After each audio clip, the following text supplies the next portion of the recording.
Hace algún tiempo en un programa de televisión yo comentaba que uno de los grandes problemas que se está produciendo en el sistema ecológico de las grandes ciudades, especialmente aquellas que se encuentran lejos del mar, como la ciudad de Londres, por ejemplo, o la ciudad de Madrid, París, o en Estados Unidos en concreto la ciudad de Boulder, que queda en el estado de Colorado. Una ciudad en cuyo condado yo usualmente me encuentro, porque allí es donde se encuentra la comunidad, la casa de la comunidad a la que pertenezco, ¿no? En Colorado, en Estados Unidos.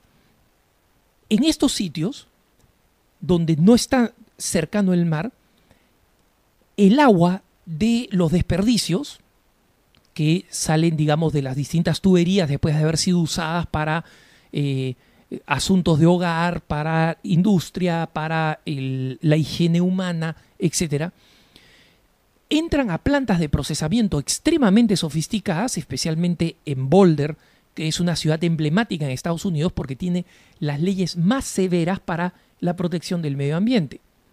Sin embargo, esas aguas reutilizadas tienen que ser arrojadas al río, no hay dónde más echarlas, y por eso todo este proceso de depuración.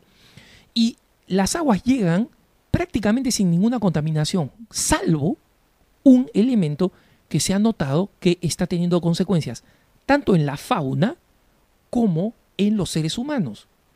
Y es la enorme concentración de hormonas femeninas producto de los anticonceptivos.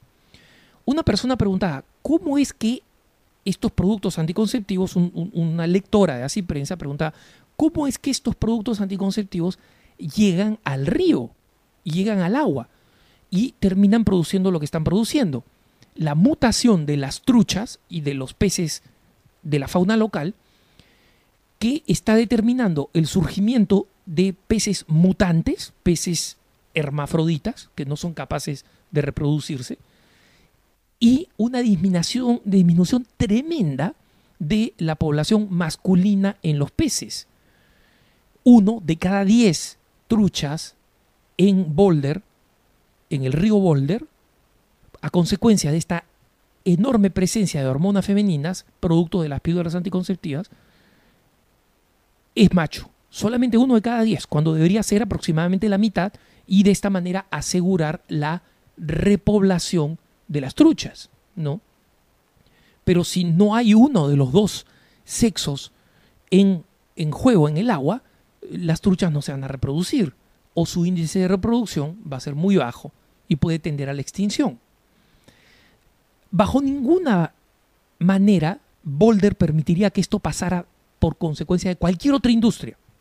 En Boulder, para que se hagan una idea, para asegurar la pureza del agua que va a los ríos, está prohibido que aquellos que utilizan una cantidad significativa de frituras puedan utilizar y puedan arrojar las grasas de las frituras o el aceite o los productos de la grasa animal que cae, por ejemplo, del horneado de carnes o de lo que sea, sean arrojadas al agua.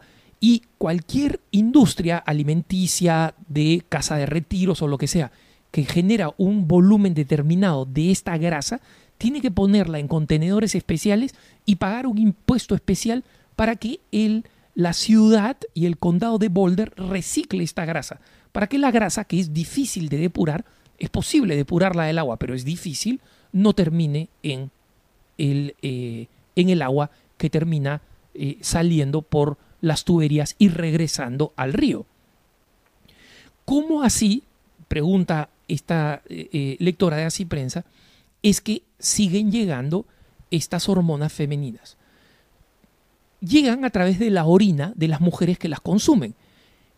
En Londres, por ejemplo, el número de mujeres que consumen píldoras anticonceptivas, como en general en las grandes ciudades seculares, es muy alto.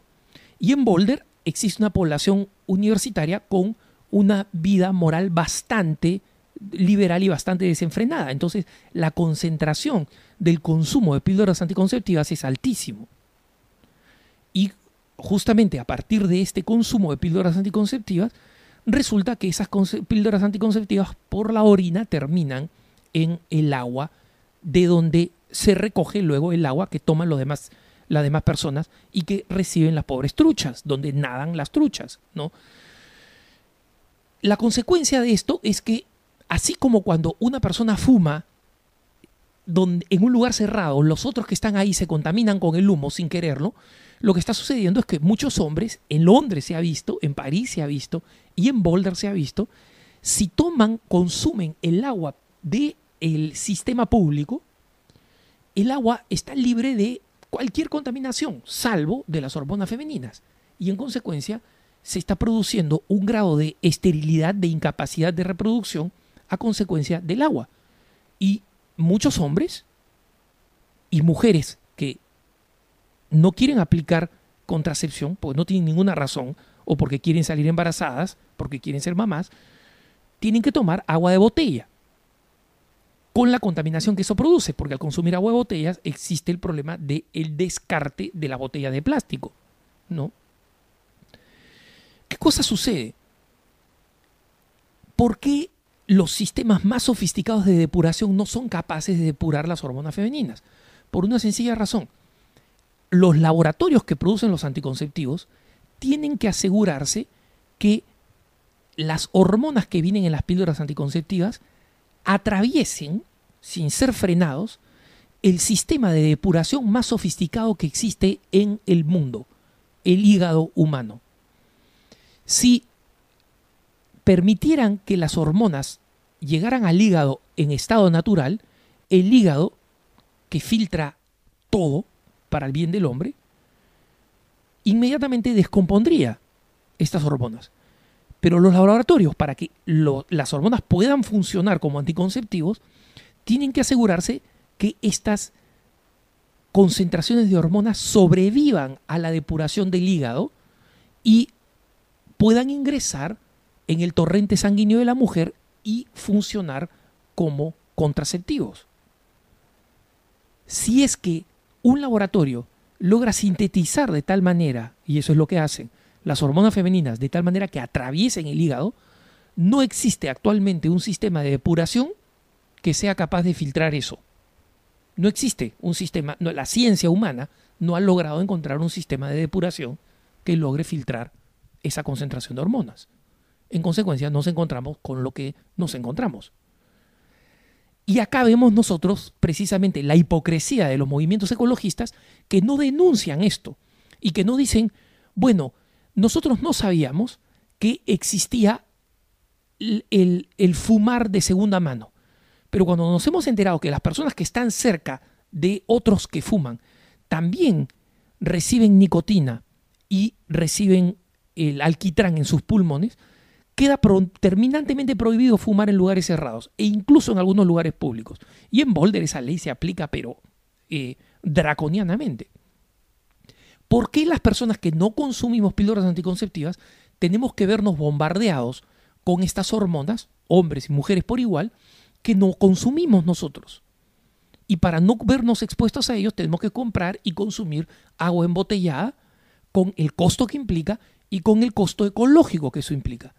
¿Por qué las organizaciones animalistas que llamaban asesino a un obispo chileno que pedía la eliminación de perros callejeros que se habían dejado proliferar y que estaban con rabia matando niños humanos, llaman a este obispo asesino y no hacen nada para prevenir la total descomposición de estas pobres truchas que también son seres vivos, ¿no?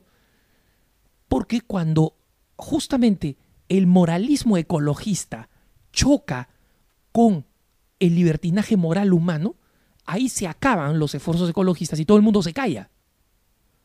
No los católicos. Y esa es la gran diferencia que existe entre el ecologismo secularista y la postura católica a favor del medio ambiente.